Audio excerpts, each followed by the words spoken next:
SIR চালু হয়ে গেল, অফিসারকে উনি দিলেন, কি বুঝলেন, এবং বলছেন এসআইআর চালু হলে আমি মাঠে নামবো। মাঠে কোন মাঠে নামবে?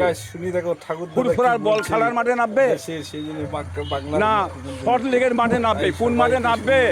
ব্যানার্জি সাহেবকে জিজ্ঞেস করুন। আর কত ধোঁকা মারবেন? ধোঁকা বন্ধ করুন।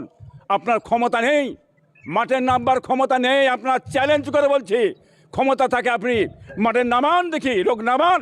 হ্যাঁ, আপনি জোগাড় কী করে আপনার লোক আছে জ্বললে আন্দোলন করুন দেখি। চ্যালেঞ্জ করে বলছি মমতা সাহেবকে আমি, আপনি আন্দোলন করতে পারবেন না, মাঠে নামাতে পারবেন না। হ্যাঁ, বাংলার মানুষ জানে এসআইআর বন্ধ করার ক্ষমতা আপনার নেই। চ্যালেঞ্জ করে বলছি। আর ধোঁকা মারছেন কেন? এত বড় ধোঁকা মারা বন্ধ করুন। আপনি একজন মুখ্যমন্ত্রী হয়ে ধোঁকা মারছেন। হ্যাঁ, আজকে আপনার ওই মানুষ বিশ্বাস করে, এই পশ্চিমবাংলার কোটি কোটি মানুষ বিশ্বাস করে, সে বিশ্বাসঘাতক কাজ আপনি করেছেন। এরকম বিশ্বাসঘাতক কাজ ভারত স্বাধীনের পর থেকে কোনো মুখ্যমন্ত্রী করেন না, আপনি করেছেন। এর জবাব আগামী ইলেকশনে, হ্যাঁ, আপনার আগামী ইলেকশনে এর জবাব বাংলার মানুষ আপনাকে উচিত শিক্ষা দিয়ে দেবে, এর জবাব দিয়ে দেবে।